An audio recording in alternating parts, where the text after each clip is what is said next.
he's locked the door behind him. I need to find another way to follow him.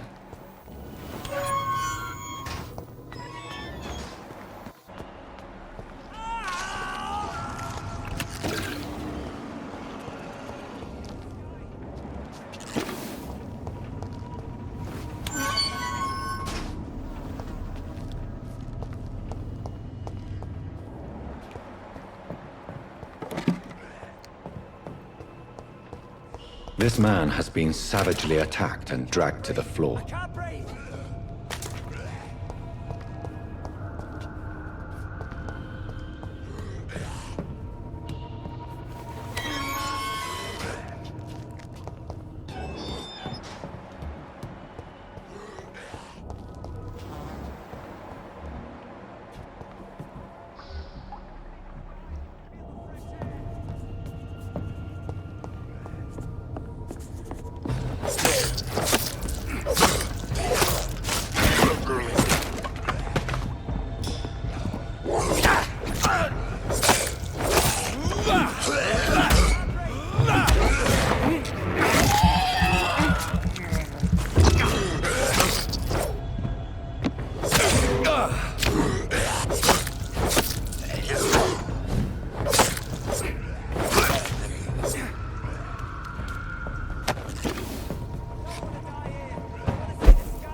See the sky! Feel the fresh air!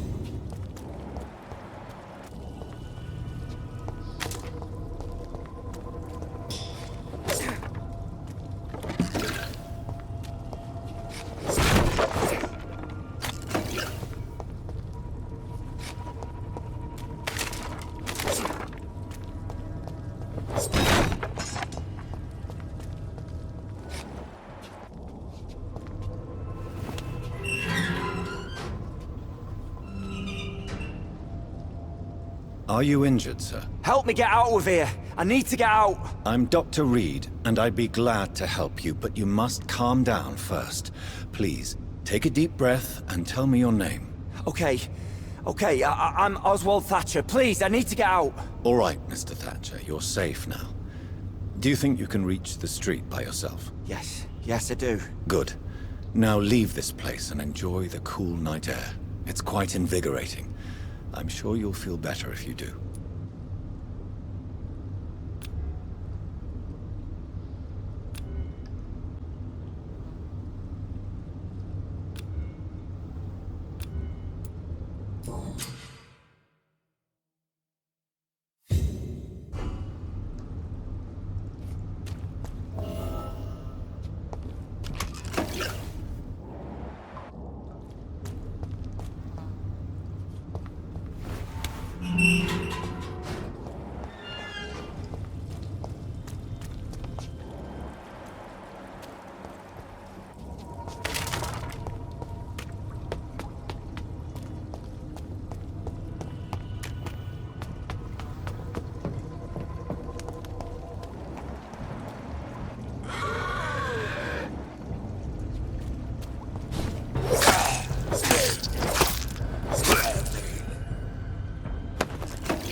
I can't believe I'm doing this.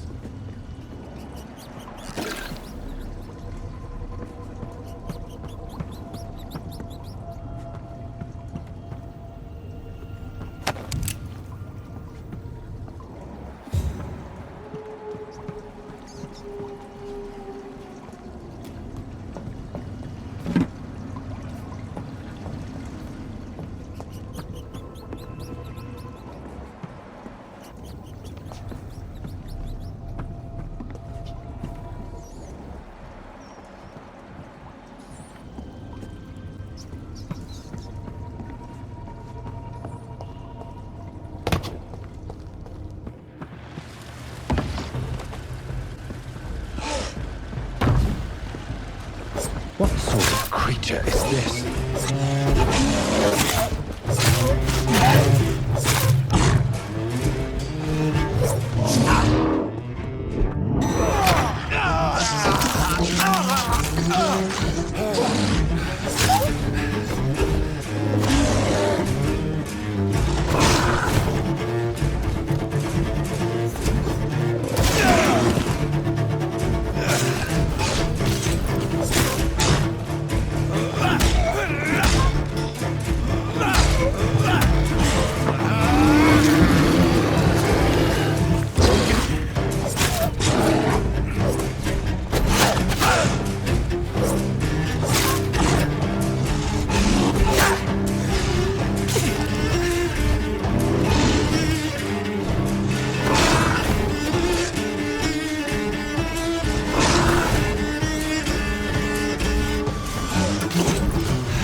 Here's what's left of him. Not a lot to check, but... some voucher for a free checkup in Whitechapel. What is Nurse Crane up to? I really must find her.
Is this supposed to be an hospital?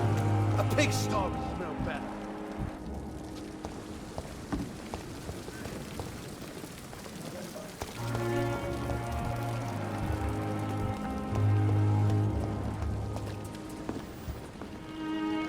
That was fast. I'm afraid the trail of breadcrumbs leads beyond the hospital premises. I must leave for a time. Is that so? Why? Now it's time for you to be patient. It would seem that your blackmailer is part of a more complex machination whose root is in Whitechapel. Machination? Do you suspect another immortal is involved? I hadn't considered that eventuality. Do be careful, my good doctor. When immortals are involved, the stakes tend to escalate quickly. I'll return with case solved or carried on my shield.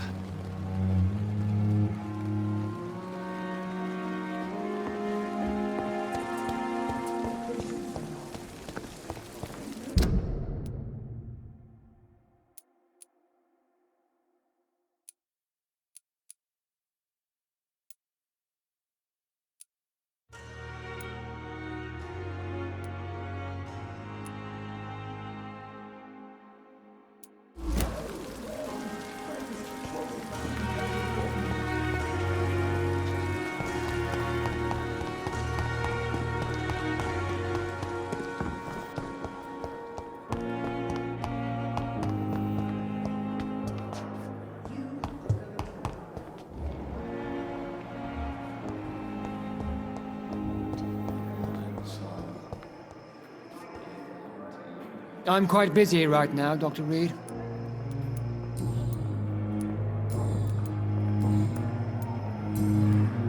Thank you for your time. We'll talk later.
Good evening, sir.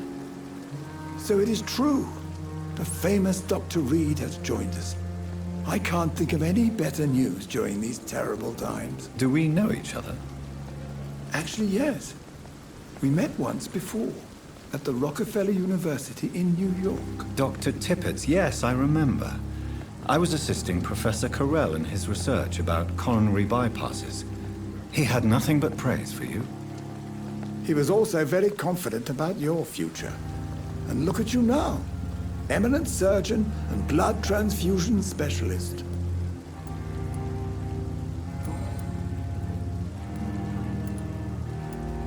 What is the Pembroke Hospital situation? And please, speak freely. This hospital is not exactly the best of London. I'm sure you are used to working in a better environment. It's more than enough. In any case, the personnel of a hospital are much more important to me than the building. Don't be misled by appearances, Dr. Reid. This hospital does not lack talented people. It just lacks hope. What can you tell me about the staff in the hospital? Some are really good, and others are not so good. But during this troubled period, there is no time for slander. I prefer to focus on the positive character traits. Tell me more about cherished people, then. Nurse Brannigan is a pearl. She is the most helpful and dedicated nurse I've ever worked with. A clever and cheerful woman. You really seem to admire her skills. I'll go even further. If she was a man, she would be a damn fine practitioner. Any opinion about the management? I don't always agree with Dr. Swansea's reserve, but I must admit he does all he can to keep this facility running during this crisis. Ah, yes, the burden of command. I was fed up with this concept while serving as a medical officer. Don't get me wrong. Swansea's a good administrator. I just wish he would get out of his office now and again.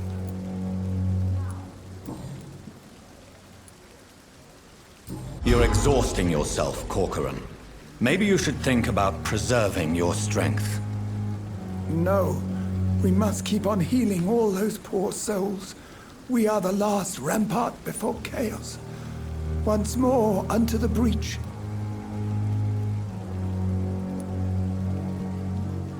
Nurse Brannigan is worried about you, Doctor. She should not have told you that. I will have a word with her. You don't have to blame her for her honesty. I'm not that kind of man, my dear Jonathan.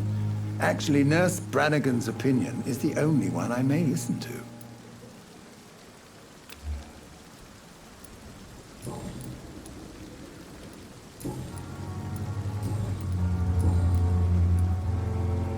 I know you're taking drugs, Corcoran. Why take such a risk? I need it to endure the long shifts. We have no idea how long the epidemic will last. We can't let it win.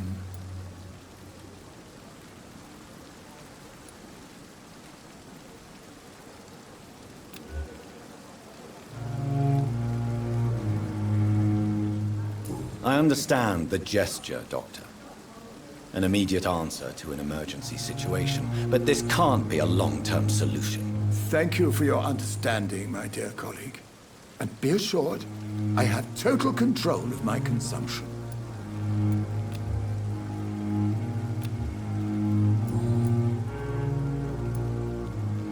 Goodbye, Dr. Tippett.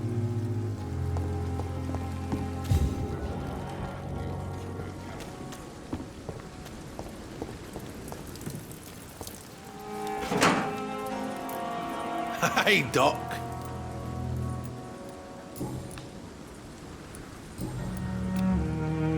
You're lucky to be alive, Mr. Cox. I hope you're starting to take better care of yourself. This place is full of sickness and decay. How could I get better in such a dump?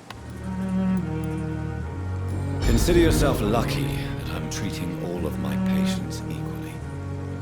But don't push your luck. Don't play the innocent with me.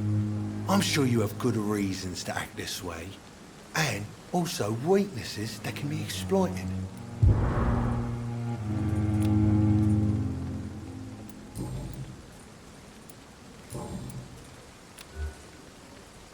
I'll leave you for now, Mr. Cox.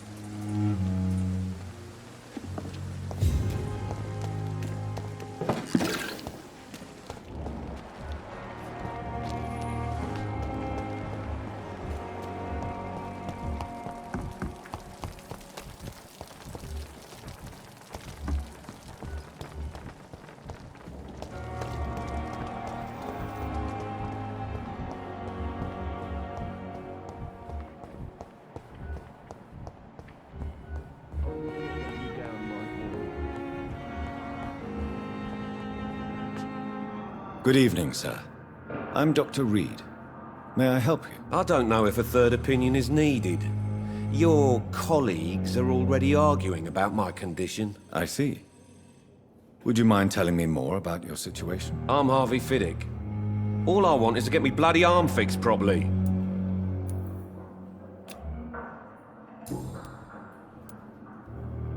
Tell me about yourself, Mr. Fiddick. I'm just a regular guy waiting to get his arm fixed, so I can return to work and to my family. I was more curious about what you were doing before being hospitalized. I'm a carpenter, and a good one too. But that means I need both arms to feed my family, Dr. Reid. Are you satisfied with your treatment here? Well, it's clear that I've chosen a bad time to be injured. Forgive my bluntness, but you seem overwhelmed by cases of the flu. I won't lie to you about it. I'm afraid we are. Are you sure you don't want to operate yourself, Dr. Reid? I have the feeling you're very capable. And your colleagues seem to think so too. In other circumstances, you would be right. But for now, I don't think I can take on the responsibility. My apologies. Tell me about the doctors who are arguing about your case. Strickland and Aykroyd. They both want the best for me, but there's a lot of pride there.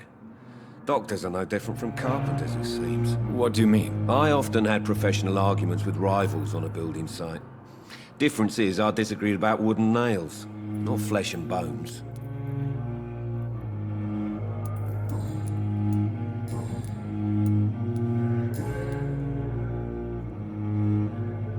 Is there anything else that's bothering you? Can I help in any way? I'm all right.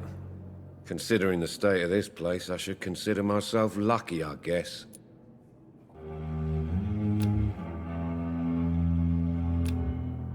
Goodbye for now, Mr. Fiddick. I'll see you later. You always knew the words to calm the children. As for me...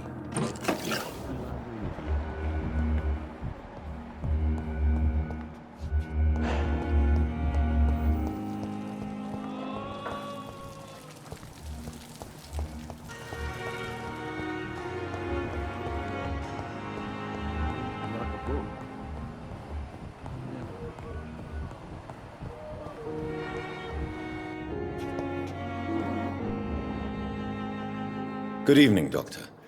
I believe we're going to be working together. Dr. Reid. Dr. Swansea informed us of your arrival, but I could not dare to believe we'd have such good fortune. Such an honor, sir. Thank you.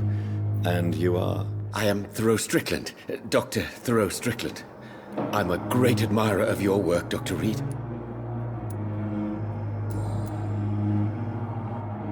Please, could you tell me something about yourself? I'm a great admirer of your work concerning blood transfusion, Dr. Reid. I run my own experiments. I'm convinced it's the future. What made you choose to be a doctor? I'm not ashamed to admit you and your work have inspired me. I am honored to have the opportunity to work by your side.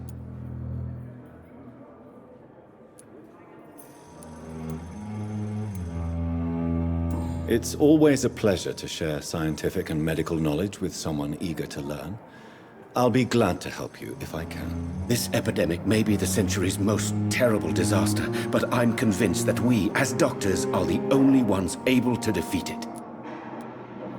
I based my technique on my mentor's research. He helped me perfect my method. What is yours? I'd rather not talk about it. For now, it's just theories and first approach. My process is purely experimental and unsuccessful. As long as you're cautious and methodical, you may remain empty-handed, but you won't fail. You're not the first one to warn me, but I am convinced knowledge is the main weapon against the ravages of this epidemic.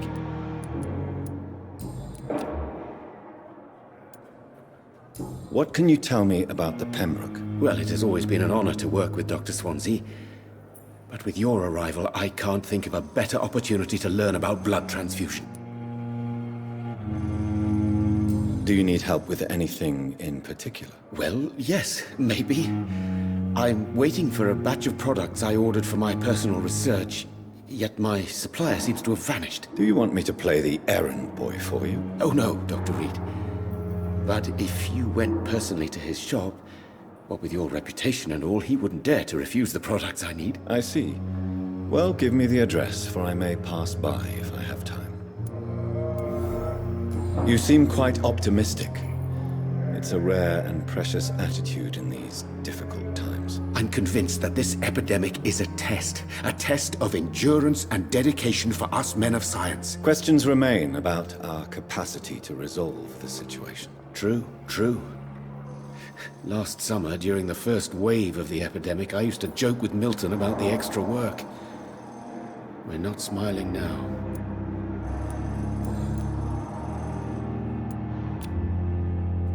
What do you think of Dr. Ackroyd's aversion to modern medical methods? It's a shame he's so narrow-minded.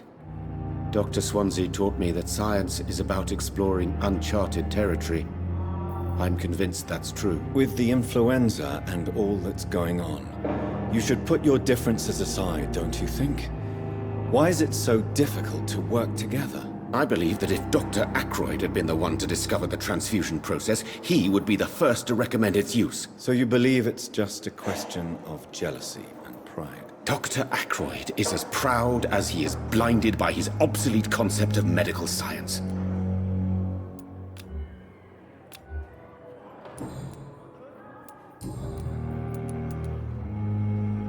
Tell me more about your willingness to experiment with new medical techniques. Harvey Fiddick is a patient suffering from a severe injury that could cripple him if not treated correctly. I'm convinced your blood transfusion technique could help him. What is it you really want? To save him, or to prove your point? Fair question. I want nothing but to save my patient, Dr. Reid. Especially since I know Mr. Fiddick's story. Tell me Mr. Fiddick's story. Our first diagnosis was compromised because Mr. Fiddick lied to us about the real origin of his injury. He first claimed it was an accident. But why would he hide such crucial information from us? Because he is a proud father, ashamed of putting his children at risk because of his own negligence.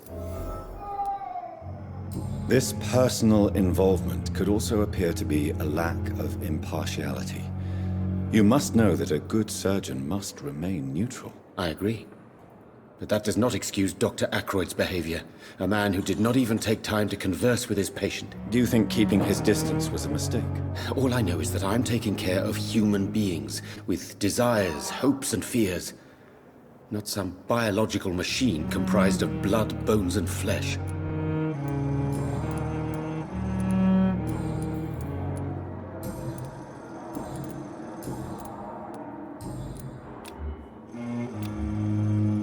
Goodbye, Dr. Strickland.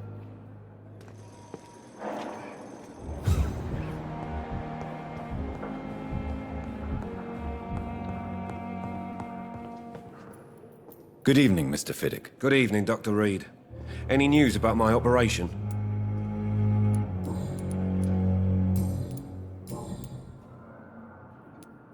Tell me about your injury, Harvey. Why do you feel so guilty about it? My wife died because of me. And now I may lose everything because I've been careless enough to hurt myself. What an arsehole. How could your job be responsible for your wife's death? I was working a double. She went out to bring me a hot meal and got caught in a German bomb raid. You can't hold yourself responsible for your injury, Mr. Fiddick. Unless you tried to hurt yourself. Of course I didn't hurt myself. But I can't work until my arm is fixed. My children need to eat, Doctor.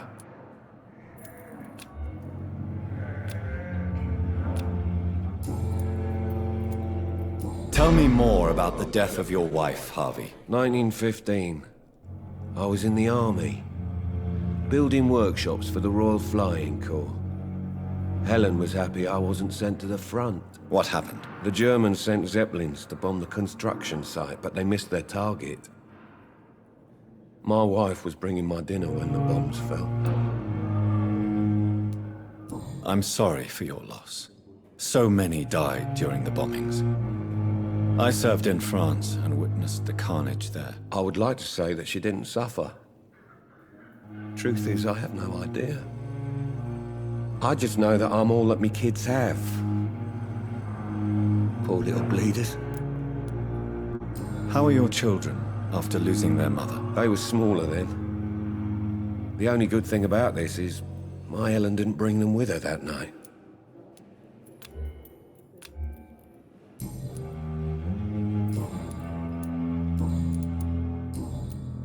Goodbye for now, Mr. Fiddick. I'll see you later. My sweet girl.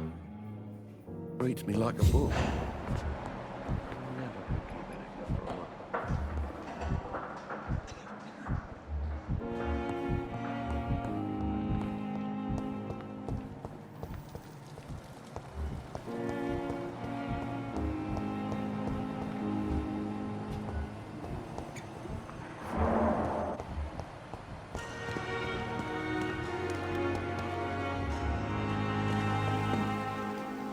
Good evening.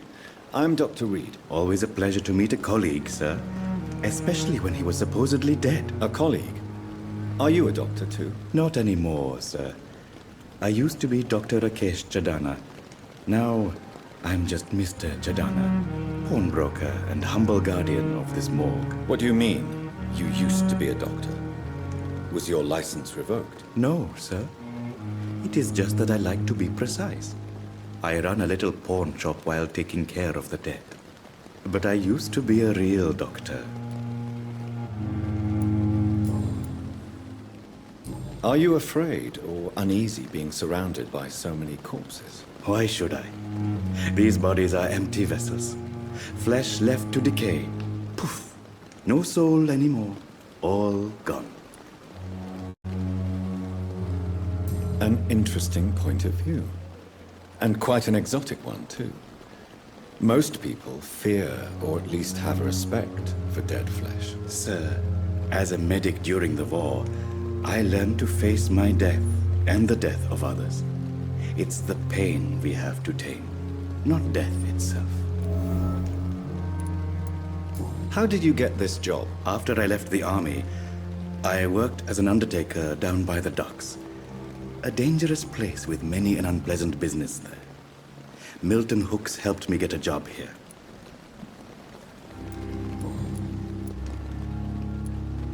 Have we met before? I don't think so, sir.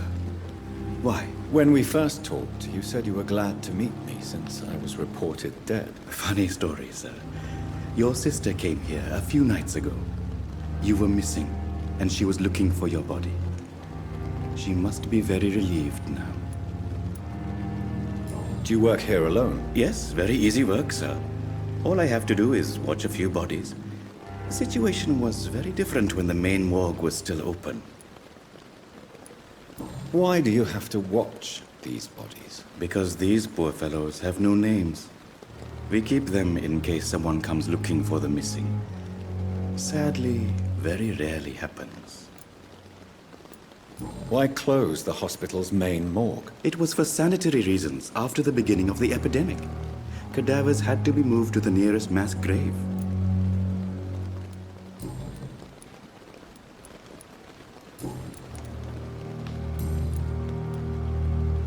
A pawnbroker? I expect you get all types of people here. Yes, sir. All kind of people. For I sell all kind of goods. Who comes here to trade with you? It's very unhygienic, even unsafe. Diseases can spread. For the customers, for the hospital. I'm very cautious, sir. I've been a doctor, remember? And all my clients are good people. In fact, I think I only know good people. What kind of goods? With the quarantine, it's not always easy to buy things. So I trade, I exchange. Some people sell, some others buy. I like to help. Since you're not afraid of dying, do you believe in life after death, Rakesh? No. I believe we must do all the good we can while alive. For our time is short, and the obstacles are endless. Do you think you would enjoy immortality as a concept? I don't think so. Don't mistake me.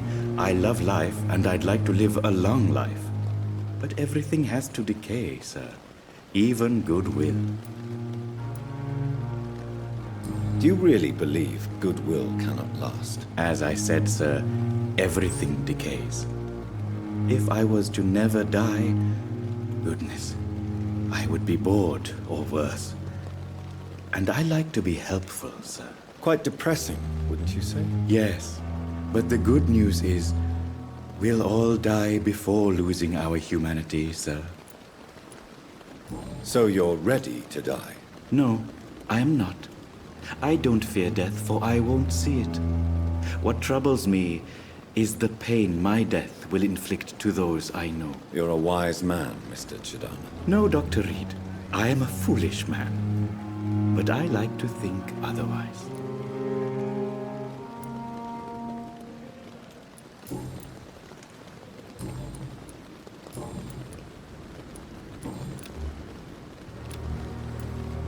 Please show me what you have to sell. Of course. It's just trinkets and curios, really. But I'm sure they can be useful.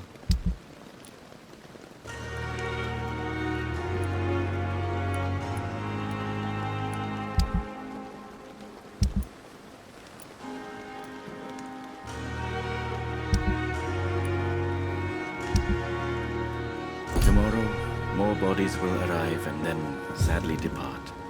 I'm managing a train terminal, not a morgue.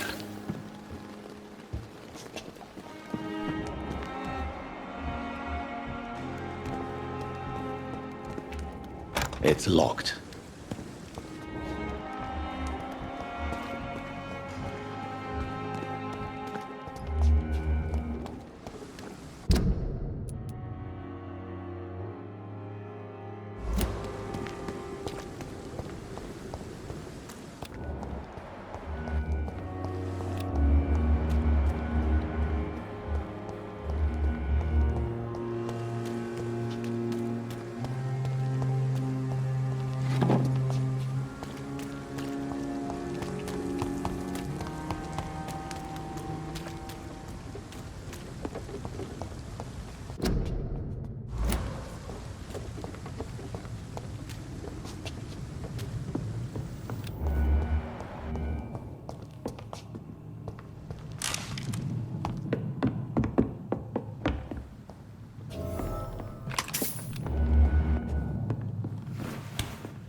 Die, vermin! That's what you do, least.